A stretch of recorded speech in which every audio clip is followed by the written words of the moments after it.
very happy to see a lot of familiar faces, although this is a rather harrowing event that gathered us all together.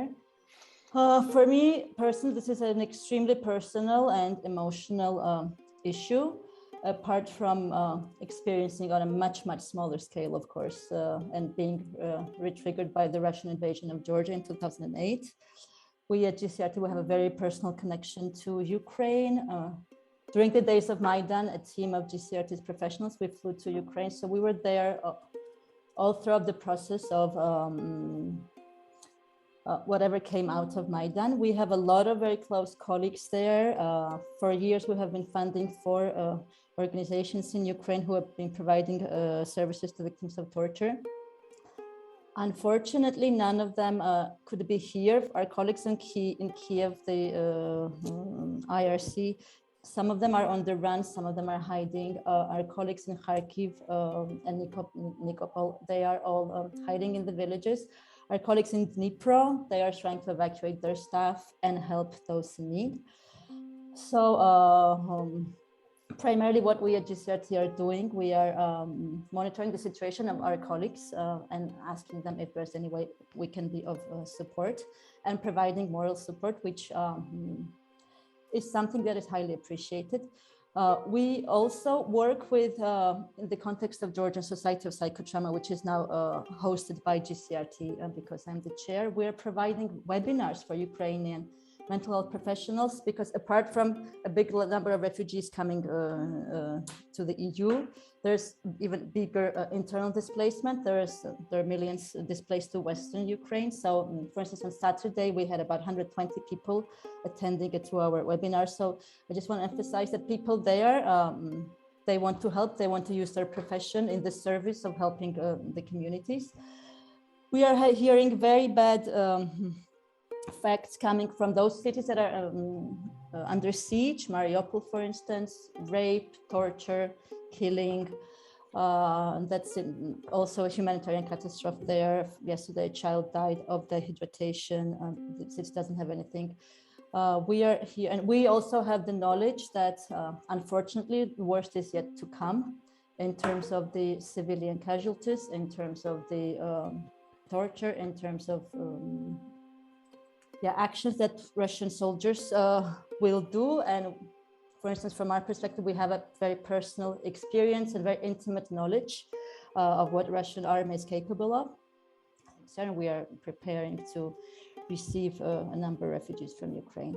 And I'm seeing Lila, for instance, right now on my screen. And I think for a lot of us, it's not just Russian invasion of Ukraine, but it revives our historical traumas of totalitarianism, of the Soviet rule, how two of my grandfathers were executed, for instance, during the Stalinistic regime. So it brings up a lot. However, it also gives strength that now finally, it's not just Eastern Europe that knows the menace that Soviet Union was and Russia is. So now finally, at a very high price, but the world has come to an understanding what threats Russia poses to the world. I have offered training from one group of interpreters how to interpret psychology, psychiatry, and trauma. The second group is coming soon. We recruit people of Russian and Ukrainian language background, psychologists, psychiatrists to join the group. Everybody has moved here in this country. What is very strange regarding our recent past, when people were very reluctant moving their energy. So this is time for a huge preparation and detecting where they are located and screening in among what circumstances they have settled temporarily or constantly, and what is their near future. Trauma therapy or rehabilitation therapy, of course, can be prepared to have longer term interventions. We are searching out and reaching for donors. So from morning till night, I'm sitting in front of the screen. So life is very hectic and people are very enthusiastic. We shall see. I just wanted to salute all of you who are stepping up and providing care in such difficult and exhausting circumstances. And if it's at all helpful, I wonder if some of us in other countries can be of any support for you and your staff to be able to offload some of your feelings. I'm certainly happy to offer this if anyone wants to use this. We always say you can't pour from an empty cup, and I just want to say that we are all here to support you in this crisis in any way that we can. In our health and care department, I mean, we still need to maintain and continue our work because amongst our current patients that we already have in Sweden, that we are meeting survivors of torture and trauma, we see an increased worriness amongst those persons who are now also exposed to news flashes already living in Sweden with severe trauma. So we also need to continue our daily work and support our existing patients. Also in a time where we expect a bit more of polemic, what could one say? I mean, there is an increased risk of a divide between refugee groups coming to Europe because there is also a discourse now, a political discourse about refugees. You all know the history of Europe the past couple of years, since 2015, with many refugees arriving, and then the polarization here between different groups of refugees, who is a right refugee and a person who should be in a way returning home. So we need to keep that also in mind, and to kind of balance our work and support also our existing patients, despite the fact there are now new refugees coming to our countries. You've all seen this, but many families have been separated. And that's of course an increased worry, I mean, for these persons. I mean, what happened to the family members left behind, separations and so on. So here we also have a role to work on restoring family links as much as possible, taking the acute situation in Ukraine now and the access for the teams in the field to actually work on this. So we really expect more refugees coming to Sweden, and we have to prepare in order to support that. That also means a lot of support to our local branches on what they could do in various areas. There are again things coming up here in terms of psychosocial support, housing, restoring family links, and so on, that our colleagues in the national department work on. We work a lot on advocacy, communication, sharing messages linked to international humanitarian law. And our mandate as a Red Cross organization, where we have a unique mandate to work in conflicts. We are supporting our colleagues then in Ukraine who do this, but also in Sweden we have to transmit messages linked to humanitarian law, obligations, rules, and so on. And that, I hope, can be something for all of us to bear in mind. I mean, this is a classic international armed conflict where the Geneva Conventions do apply, and the parties to the conflict have obligations of various kind, and we are doing our best to remind that directly, but also to our government here in Sweden in terms of their obligations. I have the opportunity to inform the Minister of Welfare in Holland personally for all the IRCT member centers that are here in Holland, and to advertise give our recommendations about what has to be done now in the first wave and in the second wave, because the first thought of many people is to offer trauma counseling, and we actually believe that that is only the second wave or another time. We also must do that, but first we must keep people safe and emotional covered. Second of all, what our trauma center does as well is we made a connection with the Peace Palace in Den Haag. There are negotiations going on between the government of Ukraine and Russia Everybody knows about them, but the Peace Palace in Den Haag is now also in very negotiation with lawyers in the background, negotiation between countries, how to handle the situation. And we are involved now with the Peace Palace to recommend our healthcare, how we can bring the support and the necessary need, and to get the intention for torture, for trauma, for everything that is now going on inside the country of Ukraine, but also in the neighbor countries, and how we can support that as nationwide. Our personal center has also done a few things like we did in other crises. So we open up telephone lines, we open up webinars for professionals, also for clients from the Ukraine. And we organized the interpreters so we can, when they come here, we can offer our help. Another member also told that we must also support the refugees and the traumatized people that are already here. So we are walking that fine line to not leave anybody behind, because we must not forget that there are many countries that people come from who need help. Only 23 years ago, Kosovo went through a terrible war, and we stand with Ukrainian citizens, and we are in solidarity with them. So far in Kosovo, there are no any refugees coming from Ukraine, because we are not near to the border. But this can change meantime, because our government committed themselves that although with limited capacities, we can receive up to 5,000 Ukrainian refugees. And in that case, of course, Kosovo Rehabilitation Center for Torture Victims is willing to support these refugees with the expertise that we built in these 23 years of working with trauma and torture consequences in Kosovo.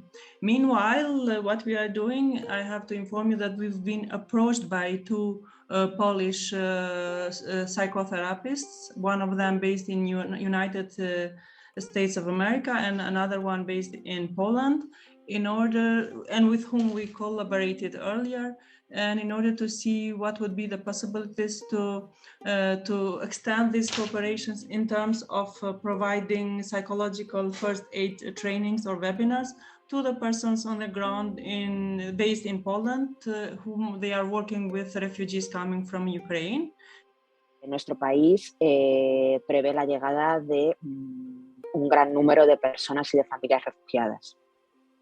CEAR como organización está gestionada directamente por el Ministerio de Inclusión, al igual que el resto de las organizaciones sociales, Cruz Roja, ACCEN, con lo cual en estos momentos se están llevando a cabo reuniones entre el Ministerio y las organizaciones para ver cómo se va a gestionar todo este proceso de acogida.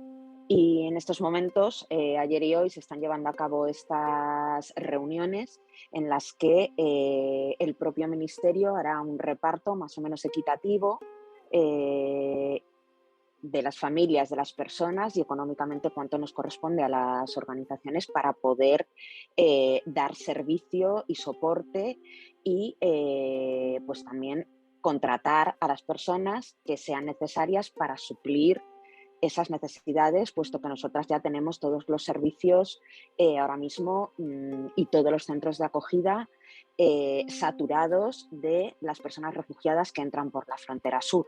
La previsión del Ministerio es que cuando lleguen las personas directamente sin necesidad de seguir la directiva normal de solicitud de protección internacional, entren en el sistema de protección nacional de asilo y luego ya más tarde puedan formar su solicitud, y lo previsible es que se les conceda desde el principio una especie de protección subsidiaria temporal.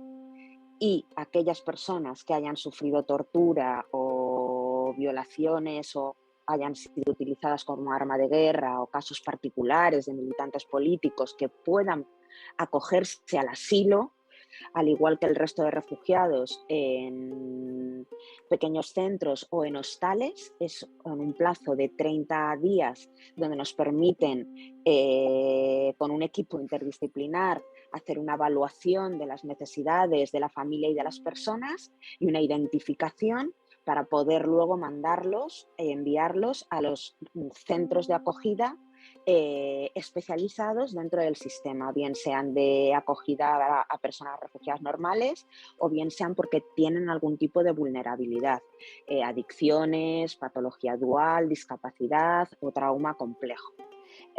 Nuestro centro ahora mismo está, por una parte, atendiendo a todas las familias refugiadas que ya están en España instaladas desde el conflicto que comenzó en el 2014. España tiene una de las más grandes comunidades instaladas de personas ucranianas, con lo cual a nuestras oficinas se están acercando muchísimas personas que quieren ayudar a salir a las familias que tienen en Ucrania, o personas que les ha pillado la guerra aquí, qué pueden hacer para solicitar asilo, para no tener que volver.